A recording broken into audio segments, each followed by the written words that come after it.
Our chief equity strategist and economist, John Blank, wrote recently, and I quote, "There are a variety of facets to the world's COVID-19 battle scene.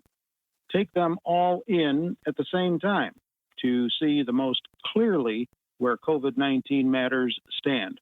So what did he actually mean by that? Well, I called him on the telephone to find out. He's with me now to elaborate. John, at least one facet to this whole story seems to lie in the biotech sector, correct?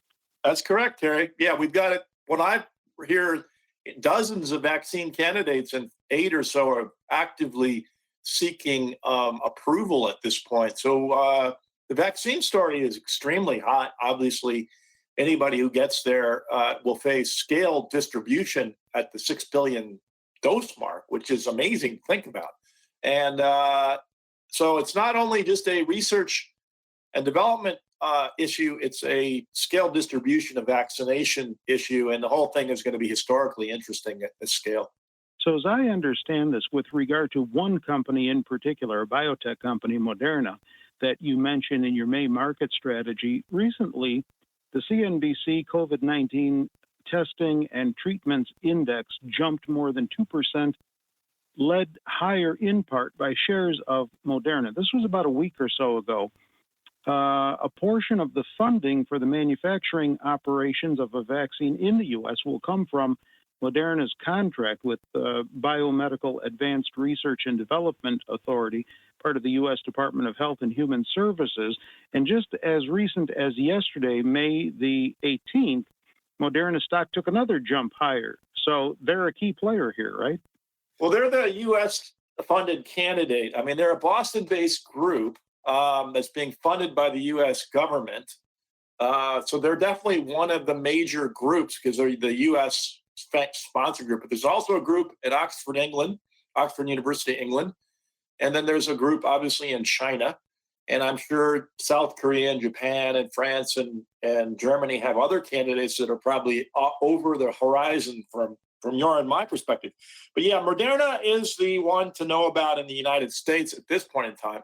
But I would caution anybody to think about this too carefully because it really is research and development, and we're just going to have to wait and see how this plays out.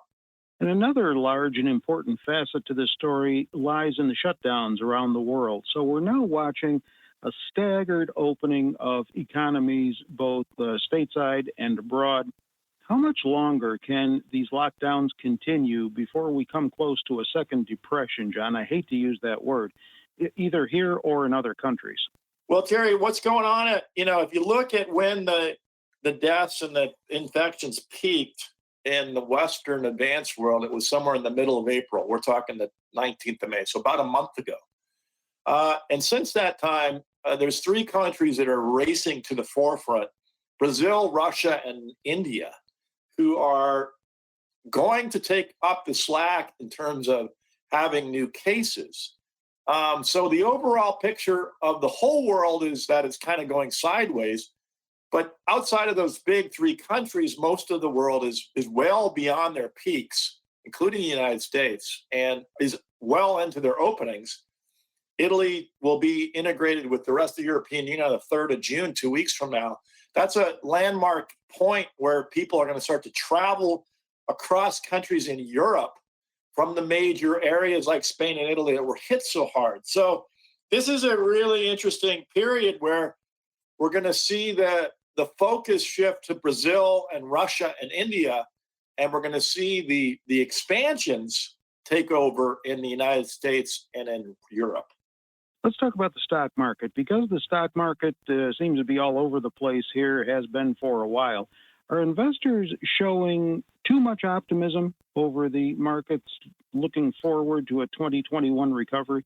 I don't think so. Let's think about February as a S&P 500 3,400 before this whole thing started, which was a pretty rich number, but that was the number the market had before the pandemic. Now it's at about 2,950. That's about 450. So it's about 15% down from where it's been. And that, I think, speaks to the rationality of this market. When I have studied this market quantitatively using our research systems, no matter what metric I look at, Terry, what I am struck by is not the irrationality, but the rationality of this market. It's that's what's been throwing people is this market is pricing things pretty well, and it's telling you that, yeah, there's probably been a 15% hit to earnings from this whole thing over the next year or two, but that is nowhere near as dramatic as people think. And I think that's the message the market's trying to communicate, and nobody's hearing. Well, one of the salient and surprising features of this pandemic rally here as we get through the spring is the amount of bullish speculation that was going on and may still be going on. If U.S. stocks continue to rally as they have been, could we be looking at the longest bull market here, followed by the shortest bear market? We'll see, Terry. I personally think, on my call for the end of the year is 3160 on the S&P, which is only 200 points from here. And I don't think that's really crazy. You got, 7 months to go to pull that off, and you've got 200 points to get there. That's only roughly, 30 points a month to get there. And I think, if you think about 30 points on 3,000, that's 1% gains each month going forward. And when you think about the Federal Reserve System having put $6 trillion of additional stimulus, the 10-year rate being at 0.6%, not 1.7% when we entered this whole thing, all that speaks to the idea that whether you like it or not, there's absolutely nowhere else to go but successful major companies in the United States. And if you think about it in that terms, buying the equity of a major successful company in the United States is still your best bet for a dividend, for a cash flow, and for seeing some from share price appreciation. So I think I'm on a neutral stance with the S&P till July, but I think once it's clear that there's not going to be second waves in the developed countries, and the first waves are continuing to diminish in the advanced countries, to me, the market can easily get to 3,000 by the end of July. But you call this a risk market, John, and so is what we're seeing gambling by the risk traders? No, yeah, yes, no. I mean, the thing about the whole situation is the Fed has got your back. I mean, they're not only buying the 10-year down to 0.6%, they're also buying high-yield bonds. So you look at the high-yield bond market, all this blowout, high-yield bond market's trading at 7% yields, which is not what you would think. It's even not back to the 2016 area. So, and that doesn't tell you the amount of risk. It tells you the amount of backstopping the Federal Reserve is putting into place. So the Fed is going to buy mortgage-backed bonds in the housing market. They're going to buy corporate bonds. They're going to buy treasury bonds. And so unlike the QE we saw years ago, 2-3 years ago, even last year, this one has much more comprehensive support to the bond market into the risk spectrum of the bonds. And that's going to influence stocks too. Because again, you can't buy a risky bond, or you can't get the bottoms in for the risky bonds, then there's going to put more bottoms into more risk out the spectrum into the stock market, and that's what we're seeing here. So is all of this why you call this a fair and square market? Yeah, I do, Terry. I think it's fair and square because the upsides comes from the vaccines and the earnings expansion that comes out of the relaxed shutdowns, and the Fed's got your back. So there's no real downside because the Fed has your back. And the upside is just not clear. And it's not clear when it's going to happen or be that strong. So it's a wait and see market, and caution will prevail. That doesn't mean the market won't move. It can move very volatilely in a very wide range.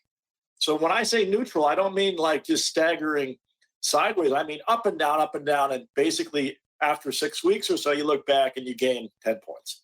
And that's kind of the market. Okay, you say prices on respectable stocks are still better than 6 or 8 months ago.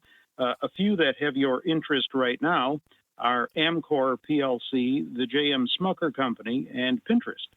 Right, Amcor is an interesting one. They're basically the old Bemis company, which is rigid and flexible plastic packaging. So these guys, their stock was way, way down in the 6s. Now they're back to 9.5 where they traded before the pandemic.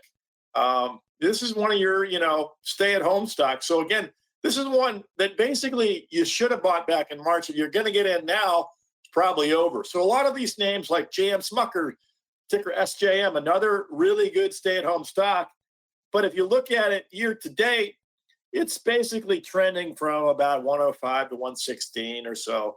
So it's moving up, but really slowly, really carefully. So if you're looking at a stock you want to just, not lose money at, this is a great one. The real attraction would be the dividend, which is 3.1%.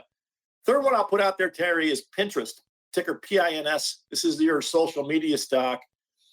And this one did a nice face plant from 24 to 12 during the pandemic. Now it's about 18. So it's halfway back. This is an interesting name. I would wonder or put some money to work here. Based on the Zacks number 2 rank and the A for growth that we have in our system, you got to believe that this is a kind of stock that's actually going to play out one way or the other with the stay-at-home story. Okay. Well, we certainly hope everyone who's listening is staying safe and healthy out there. Spin Chief Equity Strategist and Economist John Blank with me, and with John, I'm Terry Ruffalo. Don't forget, you can still get advance notice of positive earnings surprises. Zacks research showing with about 80% accuracy which stocks are going to be beating earnings expectations even before their earnings reports are released. Now, you might have missed it for the Q1 season, but if you want to plan ahead for the next earnings season, all you need to do is go to zacks.com/promo for more details. This material is being provided for informational purposes only, and nothing herein constitutes investment, legal, accounting, or tax advice, or a recommendation to buy, sell, or hold a security. Do not act or rely upon the information and advice given in this podcast without seeking the services of competent and professional legal, tax, or accounting counsel. Publication and distribution of this podcast is not intended to create, and the information contained herein does not constitute an attorney-client relationship. No recommendation or advice is being given as to whether any investment or strategy is suitable for a particular investor. It should not be assumed that any investments in securities, companies, sectors, or markets identified and described were or will be profitable. All information is current as of the date herein and is subject to change without notice. Any views or opinions expressed may not reflect those of Zacks Investment Research as a whole.